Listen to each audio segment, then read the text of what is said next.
E a ordem... Vamos ouvir 2 comunicações desse primeiro dia da 10ª edição do Seminário Letras Expandidas. Nós vamos começar com Hernani Luiz Tafuri Ferreira Júnior, que é mestre e doutorando em estudos literários pelo Programa de Pós-Graduação em Letras da Universidade Federal de Juiz de Fora. E, em seguida, temos Tatiana Henrique Silva, mestra em Memória Social pela Unirio, doutoranda em Artes pela UERJ, que vai fazer uma palestra performance. Então, agradecer a presença de Hernani e Tatiana e convidar a Hernani para sua fala, que se chama Racionais M6, o rap canta para mudanças. Boa tarde a todos e todas. Eu agradeço muito a oportunidade de poder falar um pouquinho da minha tese. No final do meu pesquisa. E essa chance,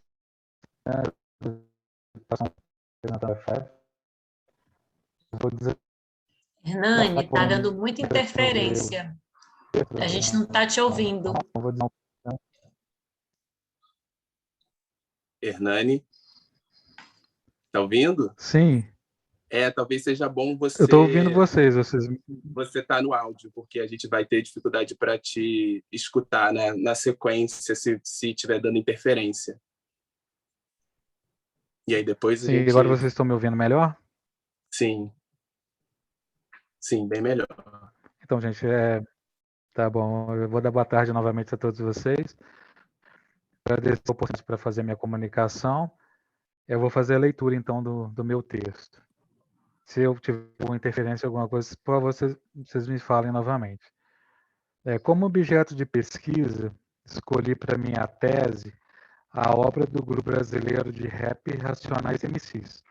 Formado na região conhecida como Capão Redondo, periferia da cidade de São Paulo, suas canções trazem o peso e a necessidade da denúncia das agruras enfrentadas pelos jovens negros e pobres, também moradores de comunidades, favelas e periferias, tais como o preconceito racial manifestado na quase completa ausência de oportunidade de trabalho, estudo, etc.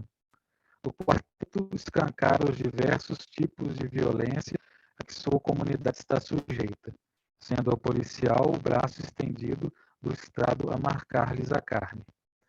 A desassistência do Estado transborda no meio da relação daquela população com as drogas, seus anseios por consumo, caminhos lícitos e ilícitos também configuram temas para suas canções.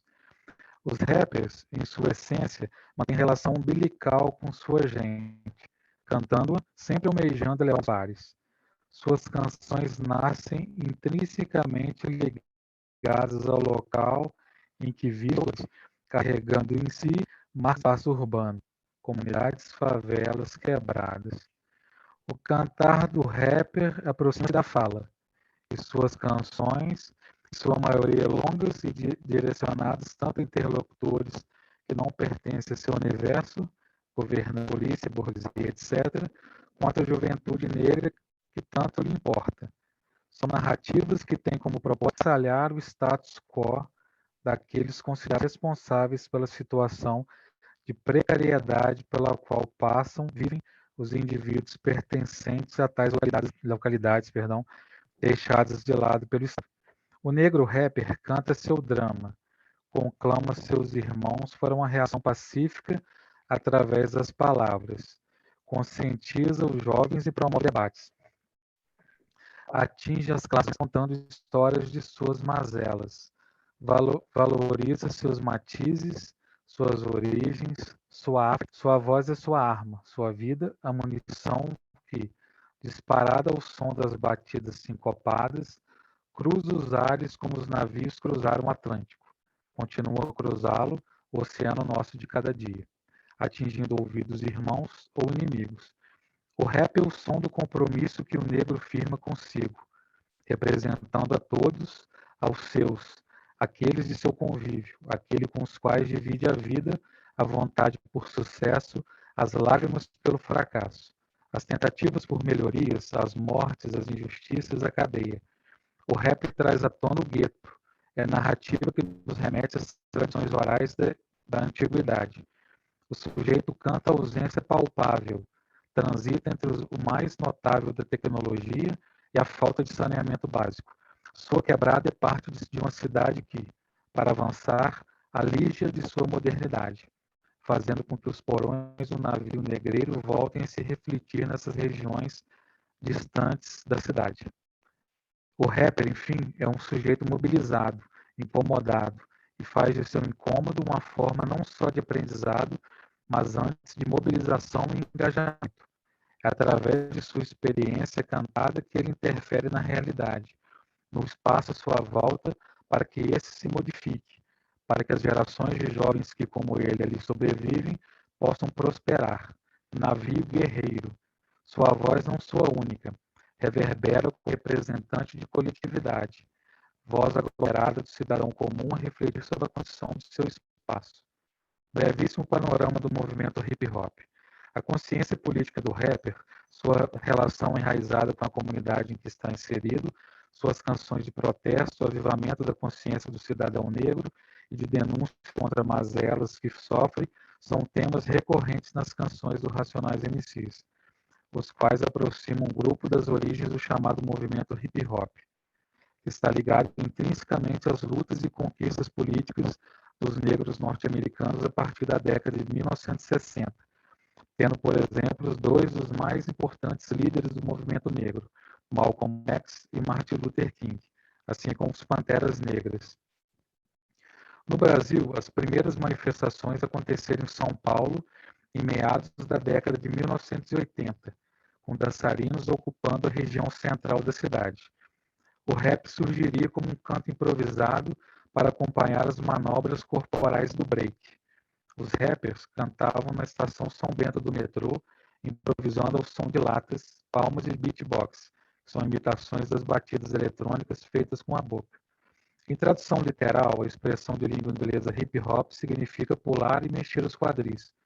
Historicamente, foi cunhada pelo DJ Afrika Bambaataa no final da década de 1960 para designar as festas de rua no bairro do Bronx, em Nova York, maciçamente frequentadas pela juventude negra e latina, a qual, por falta de opção de trabalho e lazer, passava seu tempo envolvido em conflitos, formando gangues e rivalidades violentas. As reuniões organizadas por Bambaataa logo vieram a ocupar o tempo ocioso de tais cidadãos, o que fez com que eles canalizassem energia empregada em suas brigas para a disputa artística entre dançarinos, rappers e artistas visuais, criando-se uma cultura de aproximação, identificação e convivência pacífica. Naquela época, a música ouvida nas festas era o soul, que logo evoluiria para um desdobramento mais agressivo, o funk. Os dois ritmos são os antepassados do rap. No funk, o nome mais conhecido é o de James Brown, em cujas apresentações, por volta de 1969, apareceram os primeiros passos da dança que viria a ser conhecida como break. No Brasil, um grande expoente da música black, do soul e do funk foi o músico carioca Tim Maia, dono de uma potente voz inconfundível. De um de seus discos, Racional, lançado em 1975, surgiu o nome dos Racionais MCs, composto pelos MCs Ed Rock, Ice Blue, Mano Brown e pelo DJ Kelly J. Experimentando as diferenças da cidade. O rap é um estilo musical genuinamente urbano, podendo o rapper ser considerado um cronista da sua realidade. Pretendo, pois, ao apresentar dois pequenos trechos da canção Fim de Semana no Parque, vincular a ela tal caráter de crônica da metrópole de São Paulo, demonstrando como o grupo traça uma cartografia de diferenças entre o centro mais urbanizado, em que o Estado pousa sua atenção, e a Zona Sul, onde a quebrada está localizada. As diferenças observadas são material que se transformará na canção. Pontos de uma realidade e de outra são postos juntos para que se reflita sobre eles. O que deve ser ressaltado, no entanto, é que o convite à reflexão parte de sujeitos conscientes, racionais, que pretendem interferir, não apenas desenhar o mapa real, mas o desejado. A experiência urbana do rapper, sua maneira de se enxergar e refletir a cidade se fazem presentes na referida canção, por meio do entrecruzamento das imagens a nós trazidas pela voz potente de Mano Brown. O local em que ele está apresenta-se recortes de uma vida luxuosa e despreocupada, um dos quais destaco: 1, 2, 3 carros na calçada, feliz e agitada toda playboyzada. As garagens abertas, eles lavam os carros. Desperdiçam a água, eles fazem a festa. Eufóricos brinquedos eletrônicos. Faz-se importante ressaltar que o rap, ora comentado, nos causa a sensação de ser narrado como que ao vivo, ou seja, temos a impressão que o rapper nos conta seus movimentos no exato momento em que os executa. Como contraponto ao ambiente feliz observado por ele no bairro nobre em que está, imagens de sua comunidade nos são apresentadas, sendo fragmentos da lembrança de Brau, tais como: a molecada lá da área, como é que tá? Provavelmente correndo para lá e para cá, jogando bola descalços nas ruas de terra. Brincam do jeito que dá. Gritando palavrão é o jeito deles. Eles não têm videogame, às vezes nem televisão. Nessa possibilidade de leitura, busco justamente a construção da canção do Racionais como lugar do qual emana não apenas as fragilidades que estruturam a vida da juventude negra periférica, como principalmente a consciência dos porquês que a sustentam, tais fragilidades.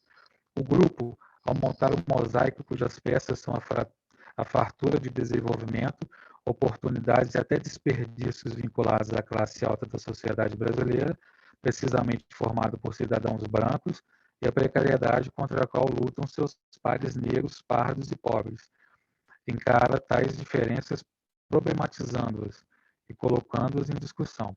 Sua arte, assim, cumpre alguns de seus principais papéis, quais sejam: traçar um retrato de sua época, demonstrando as diferentes maneiras com que o Estado brasileiro cuida de seus cidadãos, dessa vez pela ótica dos excluídos, e promover a conscientização da juventude que acompanha o trabalho do quarteto, também formado por jovens negros.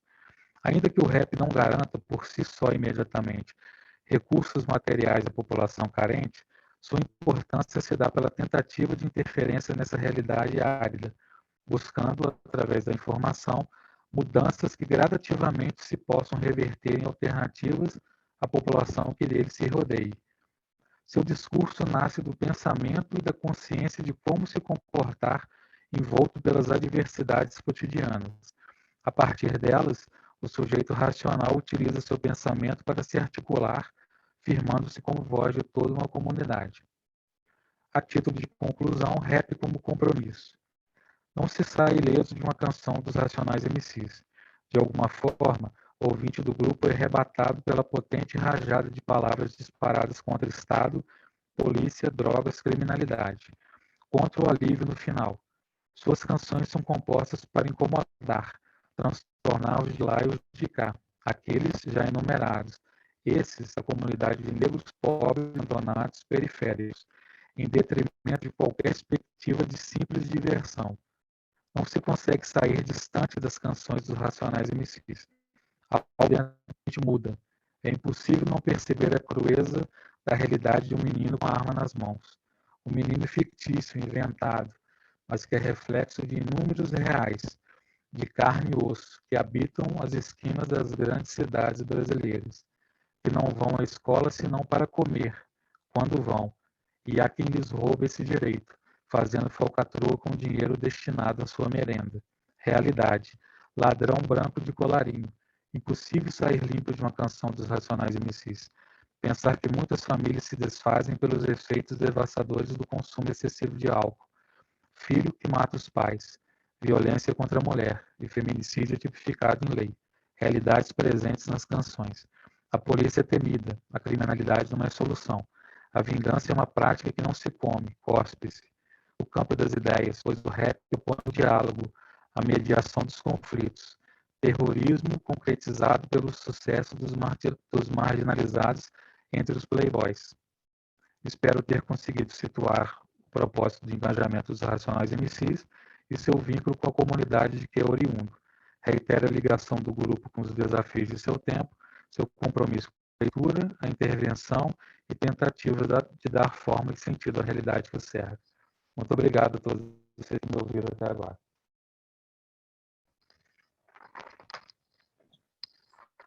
Obrigado, Hernani, pela fala. Eu vou convidar agora a Tatiana Henrique Silva para fazer a sua palestra performance Oro.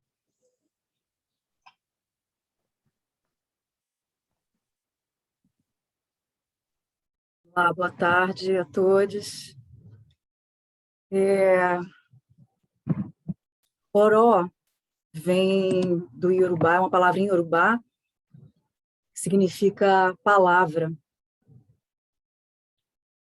E a palavra para nós, a palavra para as filosofias africanas, para as referências epistemológicas africanas, é um lugar de expansão, é o lugar do que já existia antes mesmo de ser dito. E daí, em 2019, numa manhã de domingo, eu abri o Facebook e vi uma reportagem que falava sobre um relatório do Ministério da Saúde e que falava para a gente sobre o aumento de suicídio entre a população preta no Brasil. Homens pretos, em primeiro lugar. O motivo era, óbvio, a nossa saúde mental. A nossa saúde mental é abalada pelos sentimentos de não lugar, pela ausência do sentimento de pertença, pelo sentimento de inferioridade, por rejeição, violência, inadequação, inadaptação, sentimento de incapacidade, solidão, isolamento social. E quando eu li aquilo, eu pensei, o que eu, enquanto contadora de histórias, enquanto artista, enquanto educadora, o que eu posso fazer? O que eu poderia fazer um pouco para desvelar, pelo menos que fosse um pouco, essa relação entre o suicídio, essa sensação de vazio existencial? Como é que eu posso desvelar isso se, a partir das nossas premissas, se as nossas premissas, elas são a palavra já existe, nós existimos antes mesmo de existirmos, como é que eu posso fazer? Eu não sei se vocês entendem o que eu estou falando, não sei se vocês conseguem... É porque nada do que eu diga transborda mais do que a presença. Tudo que a gente vive na vida, né? Resumindo, né? A gente passa por processos, a gente constrói quadros de percepção. E quando a gente é artista, a gente vai chamar isso por duas palavras.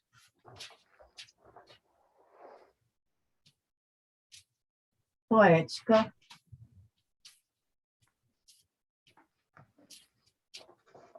e estética. A gente adora essas palavras. A criação e como a gente vai conformar essa criação. Como é que a gente vai compartilhar o nosso sensível em algo tangível, algo intangível em algo tangível para aquele outro. Vocês estão entendendo? Não sei se vocês estão entendendo. Se vocês estão... É porque eu estou simplesmente jogando palavra para vocês, não faz o menor sentido. Então, porque nada do que eu diga... Então, eu vou contar uma história para vocês.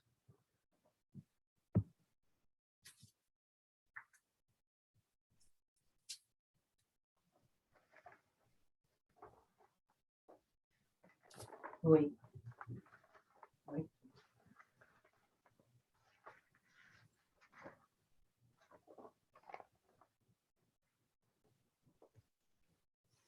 Holodomor, no início do mundo, ele estava criando todas as coisas que ainda viriam a existir. Ele estava modelando, pensando nas coisas, no mundo, nos mundos, nos planetas que viriam a existir.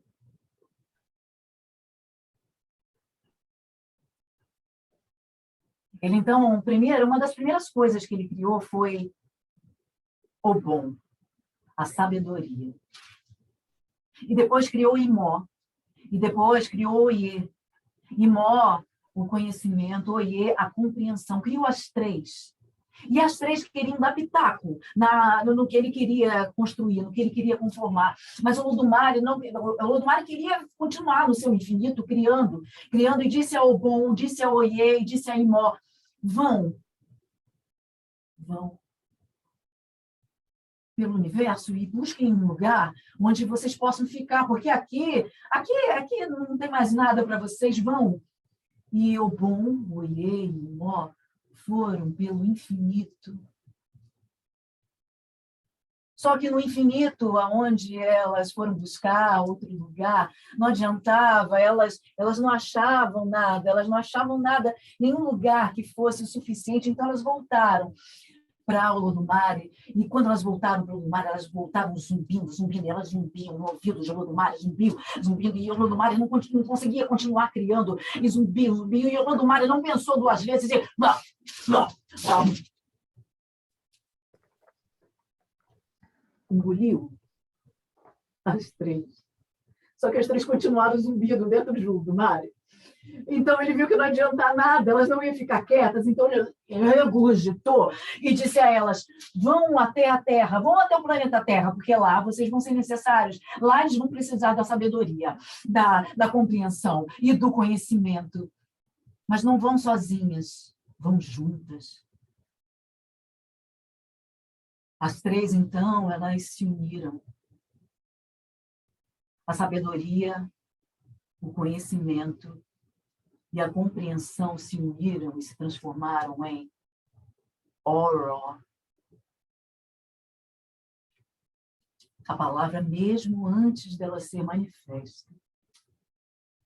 E elas foram descendo, e quando elas iam descendo, elas iam derretendo, era tanta energia, imagina a energia, era tanta energia suspensa, tanta, elas foram construindo, criando cometas, buracos negros, todo tipo de estrela, de galáxia, de vias, e pousaram, e quando elas pousaram na Terra, quando antes mesmo delas virem, quando elas estavam vindo para a Terra, elas faziam um som.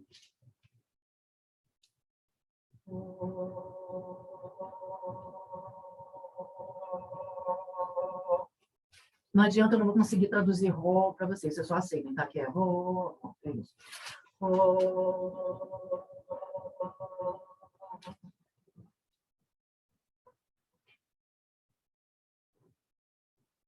Oró pingou aqui. E quando pingou aqui, já não era mais Oró. Lá, o I manifesto, se tornou aqui o manifesto. Se tornou Elá. Aquilo que se podia entender ali, no tabuleiro de fato. A poesia, o poema, o oriqui, o adura.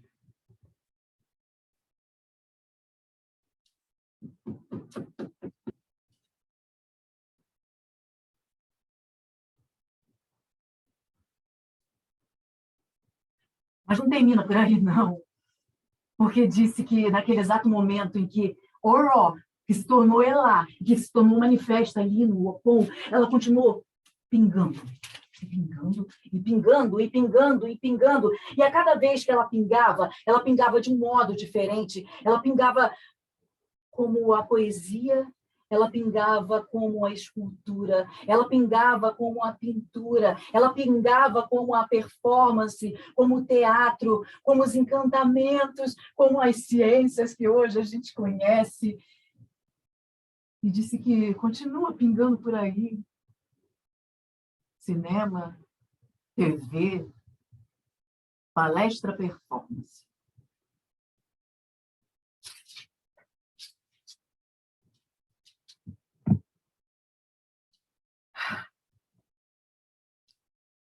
Nada do que eu diga, que eu conte para vocês. Porque a palavra é uma dádiva. A palavra é uma dádiva. Oró, então é mais do que a palavra é a dádiva de Oró, entendem? Lembre. Tudo bem, vocês vão entender, agora vocês vão entender. Oe, Lexim, Oró.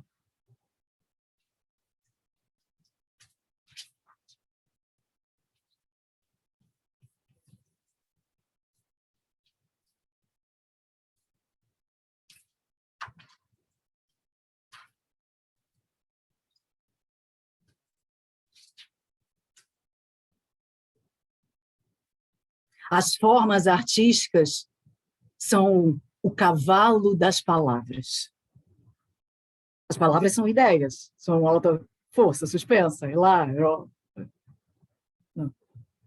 Então, o que eu estou querendo dizer para vocês é o seguinte, é que isso que eu acabei de contar para vocês, isso não é uma historinha para vocês dormirem, não, para vocês acordarem, é para dizer para vocês o seguinte, vocês são capazes de entender que a arte, que a origem da arte, ela tem mais do que uma origem?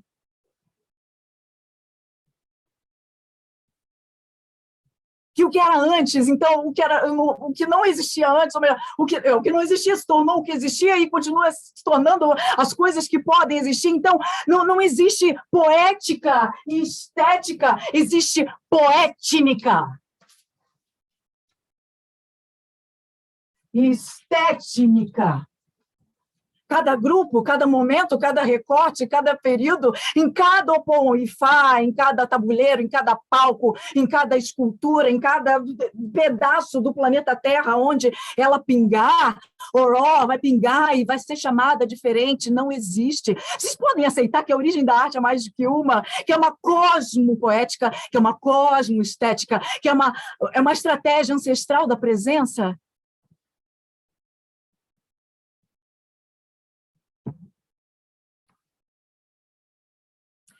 Então, Oró, ou Elexim Oró.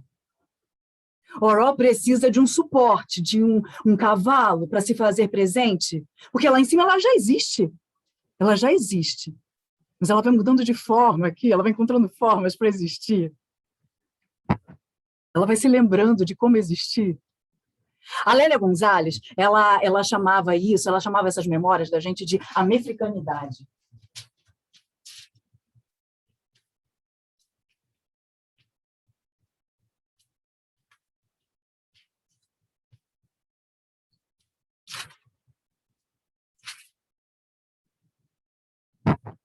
Ela dizia que a categoria de amefricanidade, ela incorpora todo um processo histórico de intensa dinâmica cultural, adaptação, resistência, existência, reinterpretação, criação de novas formas, referenciada em modelos nossos, pretos. Quais são as memórias que nos dignificam, que nos presentificam? Eu quero a minha história carregada de memória. As máscaras, por exemplo, as máscaras, elas são referenciais artísticos para a gente. As máscaras, não sei se vocês já ouviram falar de máscaras, não sei, mas eu vou falando mesmo assim, vou repetindo palavras e palavras, pode ser que não fale, é porque nada do que eu fale fala mais do que a presença, né? Então, as máscaras, elas são usadas em ritos de morte, julgamentos, para descobrir quem roubou, por exemplo, e no rito de passagem das pessoas, ou quando tem a colheita, enfim, ela tem várias formas, elas têm formas antroposomórficas, zoomórficas, antropomórficas, muitas formas. Forma oró é lá, e vai tendo forma, vai tendo forma, vai tendo forma. Elas são feitas de madeira, né, de vários troncos diferentes, vários materiais diferentes, mas aí vocês já viram, provavelmente vocês já viram, sim, vocês já viram as máscaras numa estante ali, parada, sem a presença, sem oró, sem função. A máscara é a minha história. Eu vivo aqui no Rio de Janeiro, não sei se tem alguém aqui de fora, né? Mas, enfim, então, aqui no Rio de Janeiro, a cosmoestética que atravessa o meu corpo, ela vem dos povos bantus e dos povos sudaneses. Não adianta, eu já fiz o teste de DNA, eu já vi, é uma mistura, eu não sei de onde, não adianta, o Rui Barbosa queimou tudo, não adianta, eu não sei, mas lá é minha origem, o meu corpo volta para lá, então a minha cosmoestética dos povos bantus e dos povos sudaneses, assim, no livro de história, né, tá lá, mas eu vou nominar duas etnias, porque são várias, não adianta nominar em dois, o Ocidente adora dicotomia, adora duas palavrinhas para separar tudo. Então, duas etnias, vou ser gentil, vou usar duas etnias. A Bakongo e a Yorubá. As máscaras que eu mais gosto são as máscaras que mostram mulheres. Vou mostrar duas para vocês.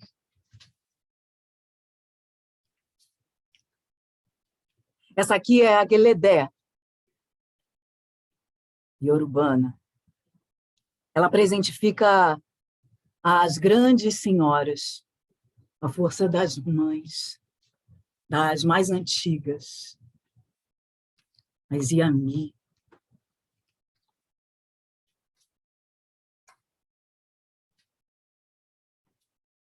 Essa aqui é a Moana Pu Chokwe. É uma moça. É uma moça que conta histórias no rito de passagem dos meninos.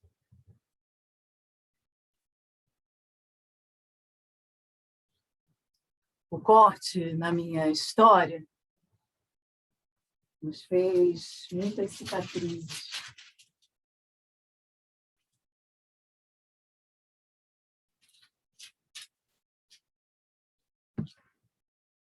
Eu quero o meu espírito marcado pela dádiva. Eu quero transformar os cortes em escarificação.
Os iorubanos, eles dizem que uma dança de máscaras, sem máscara, é uma rostarada.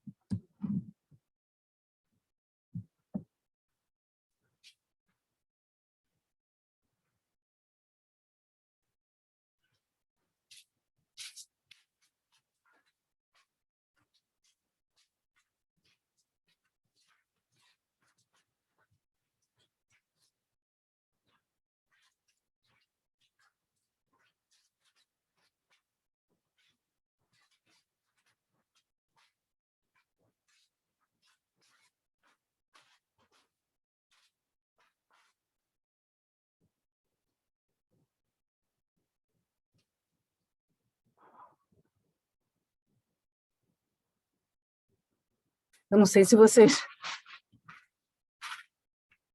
entenderam tudo que eu disse, tudo que eu fiz aqui, mas não tem problema. Faz o seguinte, da próxima vez que chover, olha a chuva, recebe a chuva. Porque assim como as palavras, como oró, a chuva é uma dádiva de Olodumare. Oró fide so, oró fide so, oró fide so, oró fide so.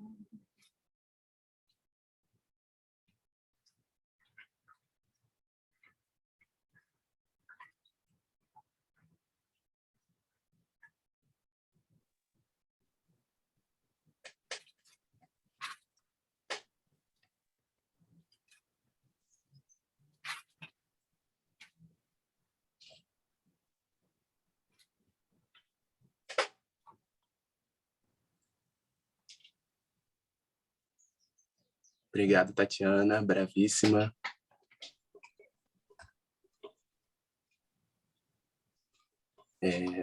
Acabamos de ver 2 obras que miram o epissemicídio, né? A Mortandade dos Saberes. E, por favor, manifestem seus comentários, suas perguntas.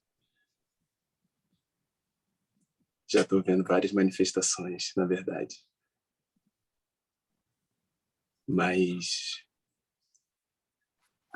gostaria de dar continuidade a essa conversa depois dessa apresentação, né? A gente fica um pouco voltando ainda, porque tem muita coisa que se diz e que não se diz que a gente pode aprender nesses momentos. E aí, dentro das coisas que foram ditas, eu vejo uma conexão, uma ligação entre os trabalhos possível nessa discussão de quem tem o poder de ditar os parâmetros de uma discussão filosófica sobre a razão, sobre os racionais, o racional, sobre o proceder. Então, mirando realmente o epistemicídio, né?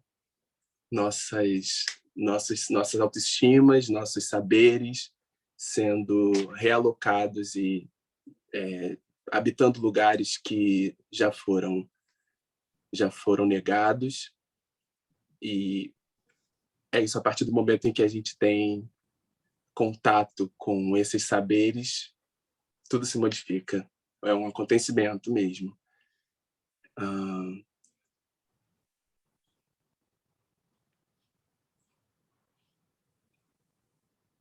Então a gente fica com essa sensação realmente. Estou vendo um comentário aqui de que tudo que não se diz ou nada que se diga é suficiente, né? E eu fiz essa conexão com o proceder, que tem numa das músicas do Racionais, ele diz que na favela a humildade fez sua morada, na favela só quem anda é de madrugada, na favela para viver tem que ter o proceder, que também na favela é aquele lugar do que se diz antes de se dizer, que tem a ver com a nossa potência de vida, nosso modus operandi, nossas políticas e escolhas de vida. Então, vou deixar espaço para que Tatiana e Hernani possam colocar um pouco e ouvir também o que vocês quiserem trocar como pergunta. Tragam, por favor, suas interferências.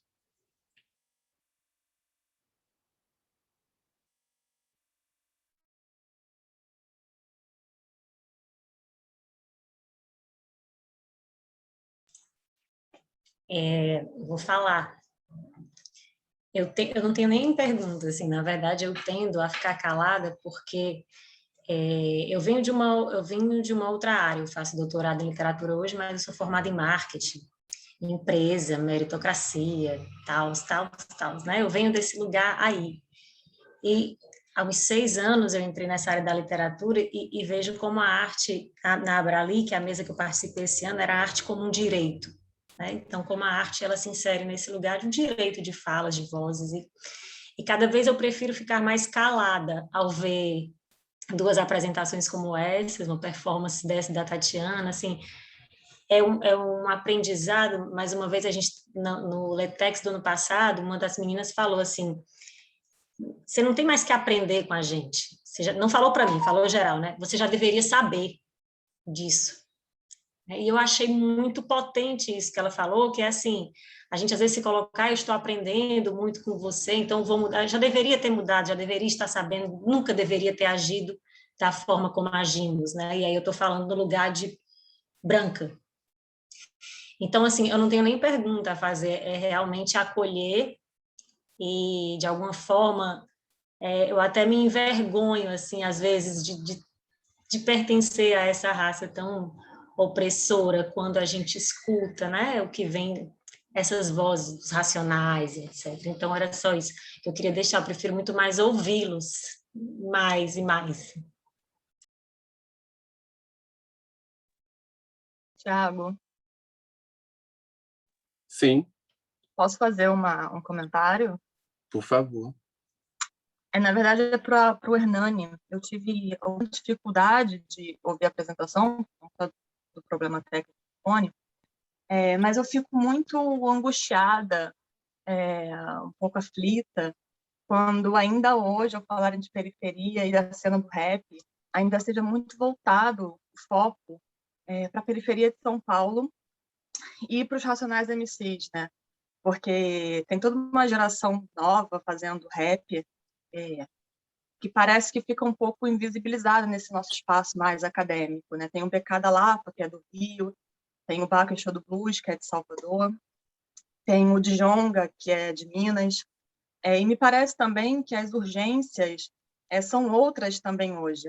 E eu queria saber, na verdade, uma questão assim, se você tem interagido com essa nova cena e com essas novas periferias, né? Porque periferia também é uma coisa muito plural.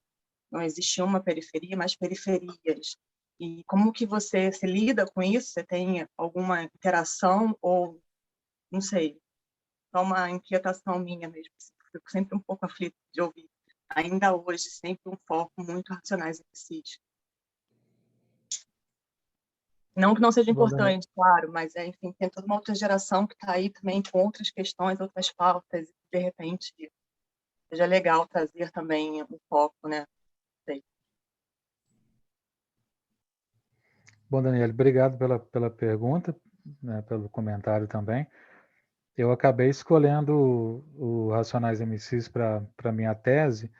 Eu acabo por pegar a obra deles inteira, assim. Eu pego desde a primeira canção que eles publicaram, entre aspas, até o último disco deles, que é de 2014, que é o Cores e Valores.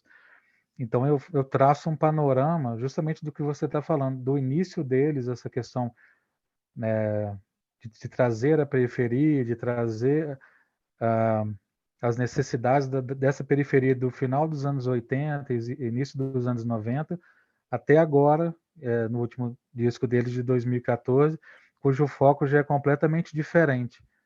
E a gente sabe que tem o rap feminino, que também é uma cena muito forte agora, nessa segunda década dos anos 2000 também. A gente tem o Emicida, que tem um documentário muito lindo, que é o Amarelo, que já realmente traz outras demandas, mas todas essas demandas que são possíveis hoje, tanto no funk e no rap carioca, o funk do Rio é um pouco diferente do rap em si, acabam que elas têm um nascedouro no Racionais MCs.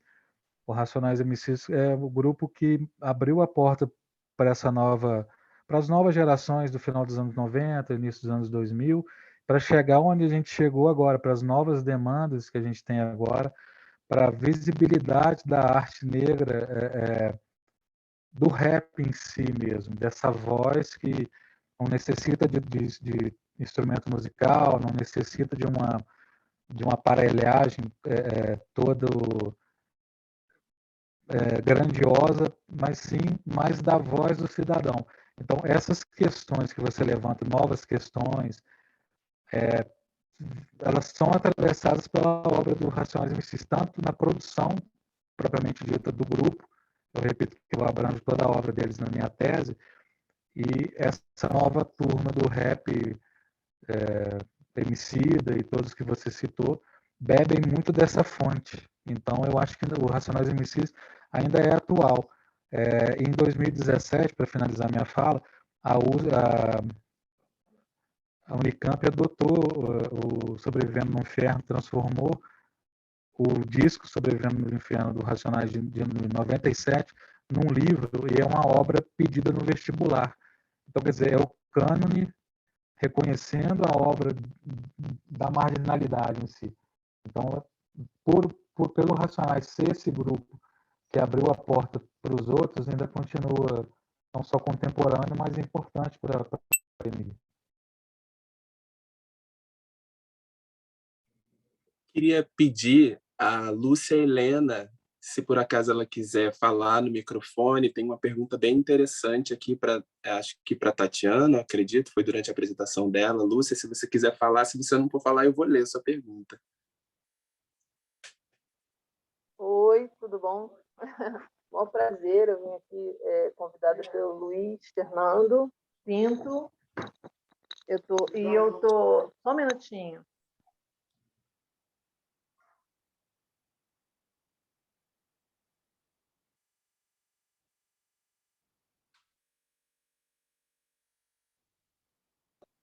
Oi, desculpa. E eu vim por causa do Luiz e acabei ficando e estou adorando. Queria elogiar a performance da Tatiana e também a citação, né, do Hernani sobre os Racionais MC, que por acaso eu sou de um PPG da FRJ e nós discutimos esse álbum por conta do livro na semana passada, então para ver como é que a coisa é atual e está aí, está sendo debatida. A gente, inclusive, citou também a importância da crítica que o Brown fez ainda na campanha do Haddad, né, que chamou lá foi uma coisa importante, chamou o PT para fazer o necessário olhar, né, para as ações, enfim, da esquerda, enfim. Então é um cara que ainda está aí. Eu acho que é importante. Ele está na roda, está para ser debatido. Desculpe, eu estou exausta, porque estou falando com vocês, estou exausta. Mas eu queria perguntar para a Tatiana que eu realmente adorei a frase, né, que ela usou, nada que se diga. Eu achei muito interessante isso, porque a minha dissertação e agora a minha tese da minha poesia, e aí tem muito essa questão da palavra, então eu coloquei aqui, muitos falam, né, que no início é verbo, mas o verbo, ele sempre é a palavra em ação, ou seja, ele é uma ação, não é só uma palavra, né? Então, no início não foi a palavra, como muitos repetem isso, né? Até mesmo nós, poetas, temos muito isso. Então, não é só a palavra, porque se fosse só a palavra, e ela chama atenção para isso, é uma coisa que é importante a gente estar discutindo isso. Se ela fosse uma palavra, em que língua que ela seria dita? Né? Já que existem tantas. Então, não é a palavra, é a ação. E aí ela coloca o corpo, que é aquela coisa linda, que ela coloca as máscaras e o corpo dela vai falando. Já o corpo, que é a ação viva, né? Ela falaria em todas as línguas? Isso é uma pergunta para ela. Porque o que me deu essa impressão, quando ela começa a mexer com o corpo, é como se fosse uma palavra viva. O corpo é uma linguagem, é ele mesmo por si fala. E como acontece com a dança, que consegue se comunicar independente. Você pode não precisar falar japonês, coreano, sânscrito. De certa forma, os corpos se entendem. Eu queria que ela falasse um pouquinho sobre isso. Queria ouvir mais ela, na verdade. E também um pouquinho sobre a questão dos racionais, dessa atualidade dos racionais, essa coisa do livro que saiu agora, e como o Brown está no meio de todo esse debate do que está acontecendo hoje no Brasil, porque ele é um cara que está trazendo essa discussão de forma, eu acho que de uma das formas mais críticas que a gente vê no cenário. artístico ele está trazendo.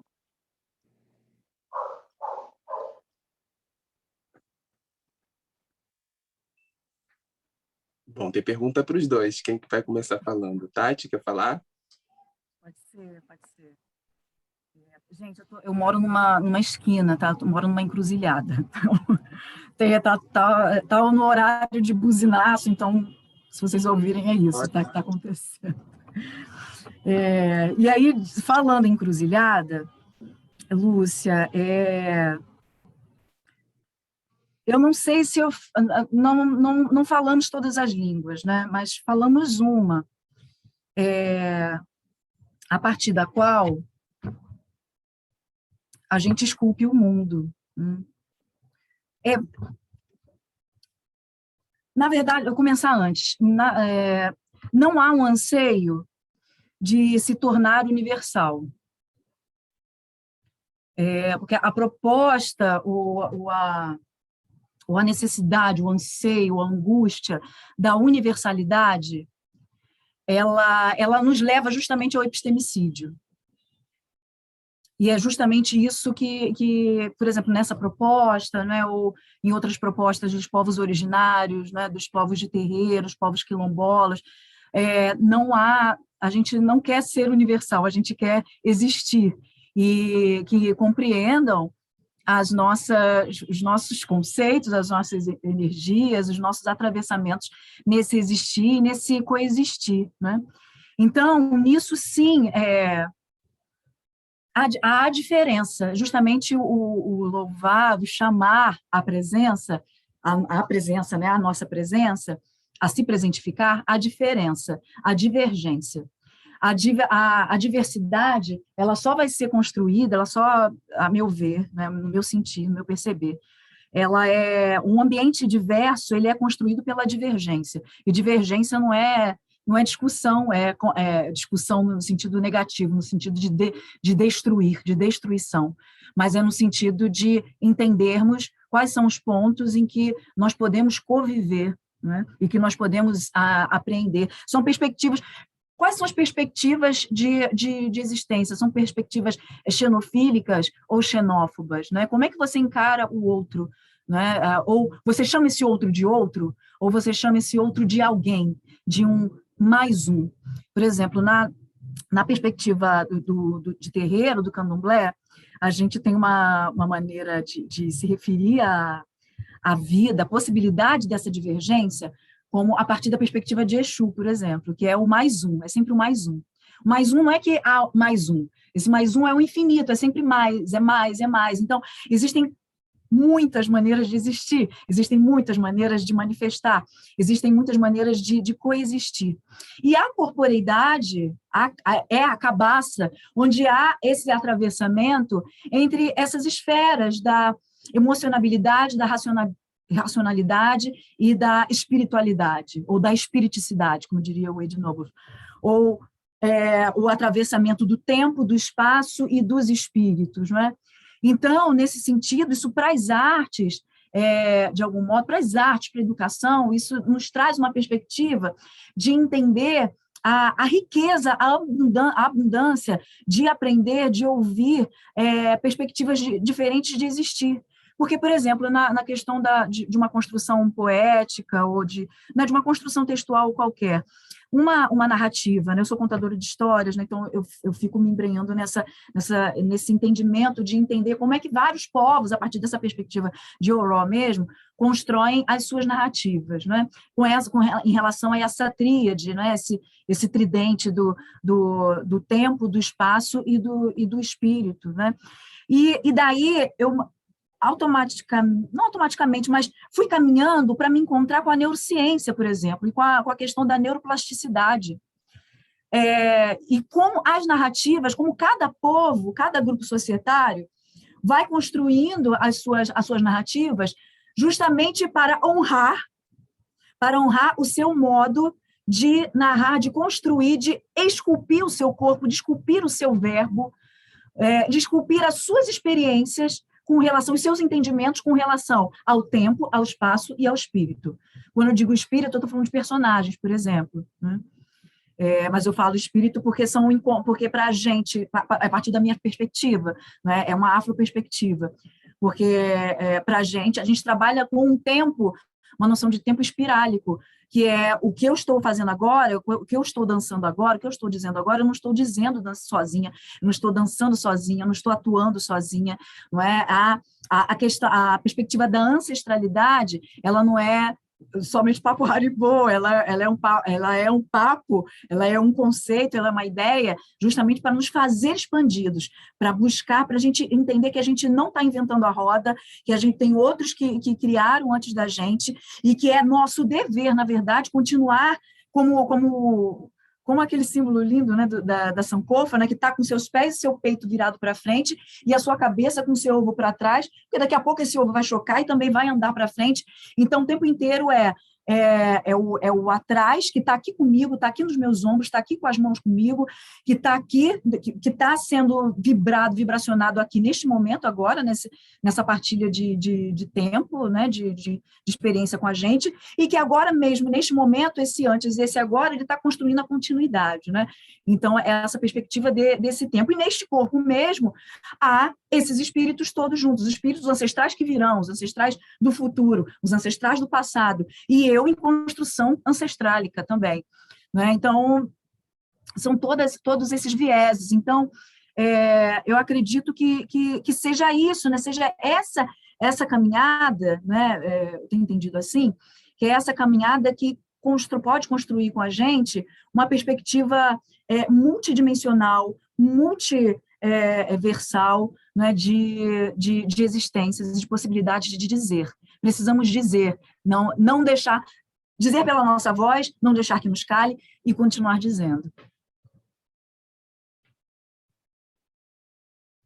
Obrigada. Muito bom. Hernani, você vai dar continuidade? A questão era sobre, me corrija, Lúcia, se eu falhar, era sobre a participação e o momento de fala do Mano Brown a respeito das eleições, das últimas eleições, aquele famoso discurso dele, como que isso está inserido na atualidade da discussão sobre os racionais, né, e seu contexto em periferias. Bom, Thiago, o Brau é um intelectual do tempo dele, né? O crescimento dos racionais está muito ligado às campanhas do PT. Ele sempre esteve divulgando essa ideia da ascensão do excluído, não só da periferia, enquanto o negro que vai ter possibilidade, mas condições políticas mesmo, o trabalho pela política de transformação, de representação e representatividade nos locais de poder também. E eu acho não, tenho certeza, essa representatividade atual de ler ou de ver o mundo atual e refletir sobre ele, só demonstra a importância que ele tem de continuar na periferia. E aí eu trago uma frase lá do Reobaldo no Grande Sertão: o sertão é o mundo e os jagunços somos nós, nessa visão de a periferia ser o mundo e os manos somos nós.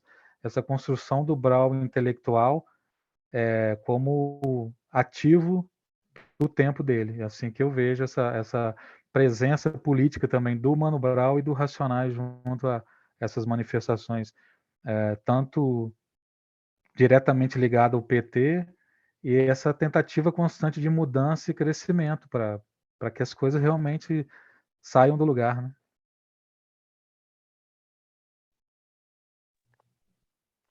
Só para dar uma coisinha, o debate também na semana passada que ocorreu no PPG que eu participo, que é de História das Ciências, das Técnicas e Epistemologia, a gente discutiu exatamente o Racionais MC, né? E um clipe, que é This is America, do Gambino, que é de 2-3 anos atrás, de 2018, e como os Racionais já estavam discutindo isso antes. Né? Só para colocar aí na roda, tipo, mais para dar uma informação aí para o Hernani. Né? É isso. Obrigado, professor.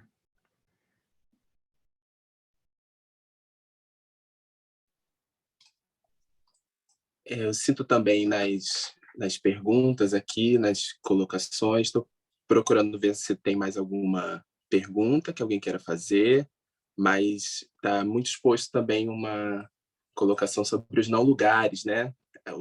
Os lugares e os não lugares de fala, o momento de falar, o momento do silêncio, as atualidades da fala, quem pode falar sobre a periferia, como falar sobre. Daniele, quer falar? Não? Ok. Então, eu fico com um trecho da fala da Tatiana, né, da palestra performance, muito bonita a história sobre o Olodumare, que é daí que vem uma força muito grande sobre o não lugar, né? E essa conclusão, Tatiana, que eu gostaria que você falasse um pouco sobre o ir juntos, o vamos juntos, que para mim soa ainda como um chamado político, poderia ser traduzido dessa maneira. Queria saber o que você acha sobre isso, sobre esse ir juntos como uma conscientização política de um povo preto que tende a caminhar em conjunção, né?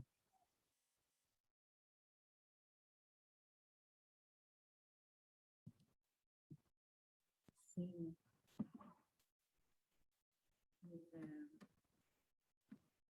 Às vezes tem armadilha nisso também, não é?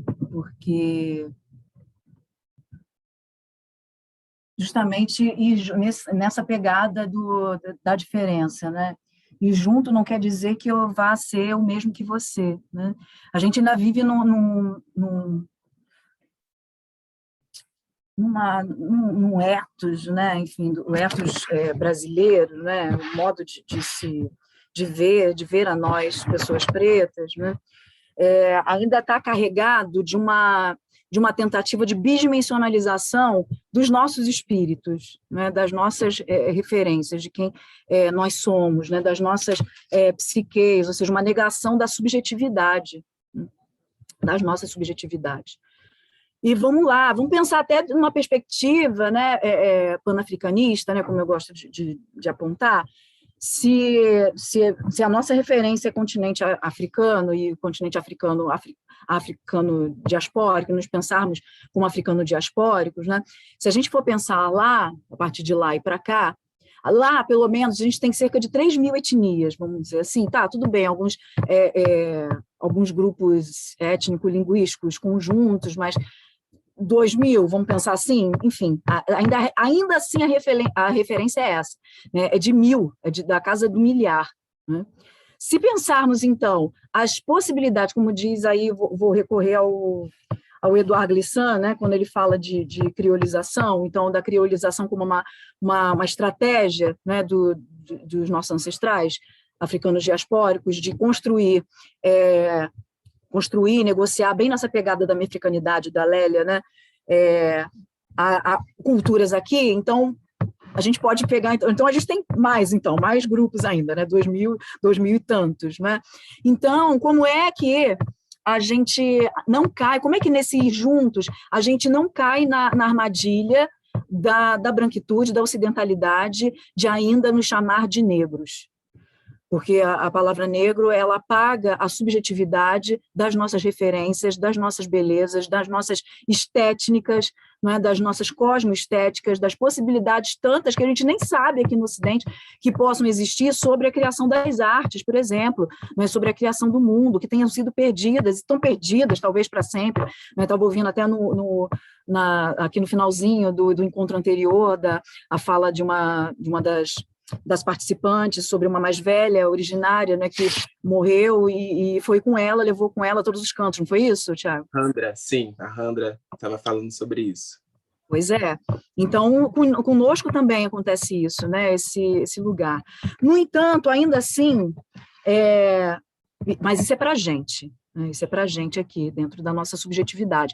A gente não se perder em relação a isso, e se entendendo em relação a isso, sim, a perspectiva de quilombagem, né, de mocambagem, né, ela é essencial para a gente, mocambagem, no sentido né, das trocas, né, da continuidade dessas trocas. Justamente a gente entendendo essa diversidade, essa multidimensionalidade de nós, né, ou seja, não nos deixar sermos bidimensionalizados, como é que nós continuamos trocando e nessa troca nós nos tornamos ricos, nos tornamos abundantes, dadivosos e caminhamos. A Beatriz Nascimento, ela vai chamar a perspectiva do quilombo, né, não a partir da perspectiva do espaço, do território geográfico, especificamente, mas de um território histórico, sócio-histórico, que é construído dentro de nós, por um desejo que está muito afinado com a Santi, também com o Molefe Santi, que é o direito de libertar-se, que é o desejo de libertar-se. E daí, essa libertação é a libertação epistêmica, é a libertação espiritual, né? Então, a partir desse momento em que você entende isso de algum modo, não precisa entender de um modo igual, eu entendo de um modo, porque eu sou uma mulher de terreiro. Você pode entender de outro modo, sendo budista, sendo evangélico, que seja, enfim. Mas entendeu isso? Entendeu que a estratégia ocidental é da morte, é da aniquilação, é da universalização, é da bidimensionalização? Vamos juntos, sejamos quilombos, espalhemos quilombos. Muito obrigado, Tati. Muito obrigado. Pessoal, mais perguntas? Que a gente está se encaminhando para um encerramento, então, se vocês não tiverem mais perguntas, eu vou relembrá-las e relembrá-los que às 18h nós temos a nossa mesa especial de abertura, na presença de Gustavo Caboclo, Camila Rocha Campos e Ana Dantes, com a mediação de Luiz Camilo Osório, e vou pedir as falas finais dos nossos palestrantes, da nossa palestrante e do nosso palestrante. Mas ainda há tempo para mais perguntas. Não? Então, por favor, Hernani e Tati, se vocês quiserem fazer falas finais para a gente se encaminhar.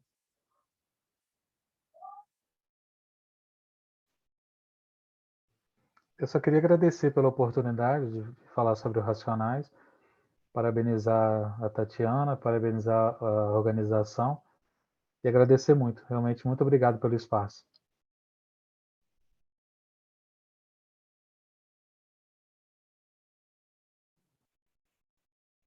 Obrigada demais por mais essa oportunidade, né, de estar aqui falando sobre esses lugares, a partir desse lugar, a partir dessa constelação de ideias. Hernani, também devolvo o agradecimento, a partilha, que bom a gente dividir essa... Desde que eu vi, assim, nossa, tá junto de uma fala, né, sobre os Racionais, que honra, né? É presença também, né? Chamar a presença, chamar o nome é fazer presença, né? A gente aprende isso, então é isso, né? Os Racionais estão aqui, né? O espírito racional dos Racionais está aqui, o espírito do quilombo está aqui, né? O espírito da presença ancestral está aqui. Agradecer profundamente, gratidão é ebó, gratidão é multiplicação, né? E que o Ori de todos nós continue em fluxo, continue como bambu, soprando para os nossos corações, soprando para o Ocã, que a gente possa fluir na vida. Um beijo enorme, obrigada. Muito, muito obrigado, Tatiana Henrique de Silva, da UERJ. Muito obrigado a Hernani Luiz Tafuri Ferreira Júnior, da Universidade Federal de Juiz de Fora. A gente está encerrando a mesa. Já fiz o comentário e convidei a todas e a todos para a nossa mesa especial, às 18h, e finalizamos aqui. Muito obrigado. A Lúcia Helena pediu para eles colocarem os contatos, se for possível, e-mail, algum contato. Botar o Instagram, que é facinho, eu sou facinho no Instagram, Tatiana_Henrique. E aí a Eu gente... vou explicar por quê, porque eu estou organizando um congresso do meu programa de PPG e eu achei o debate muito interessante e, se for possível, eu vou fazer um convite a vocês. É por isso a todos.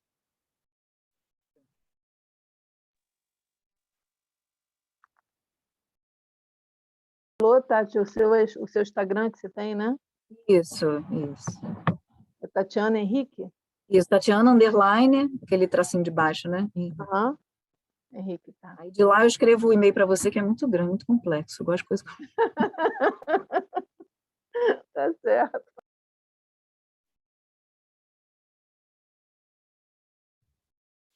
A gente aproveita também para dizer que nessa 10ª edição vai ser a primeira vez que a gente vai publicar os trabalhos apresentados na revista Escrita, que é a revista do Departamento de Letras da PUC. E é isso, em comemoração aos 10 anos.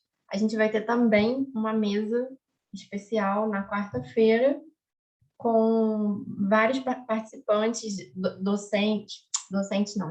discentes e ex-discentes que participaram e que continuam participando do evento do LETEX, né, durante esses 10 anos. Então, também vai ser bem legal.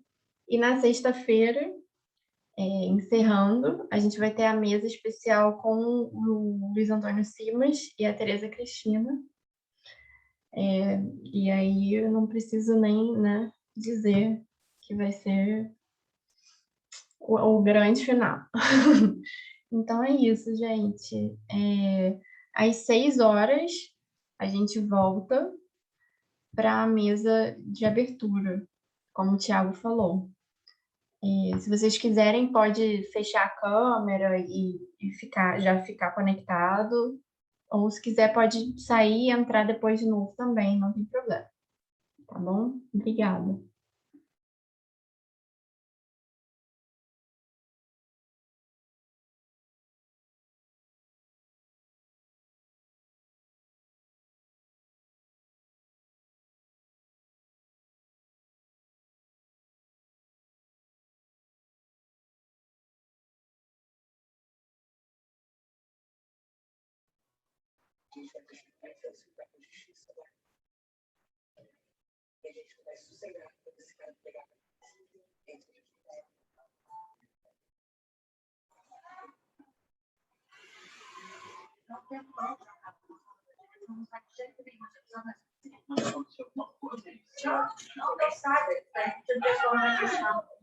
Claro que não.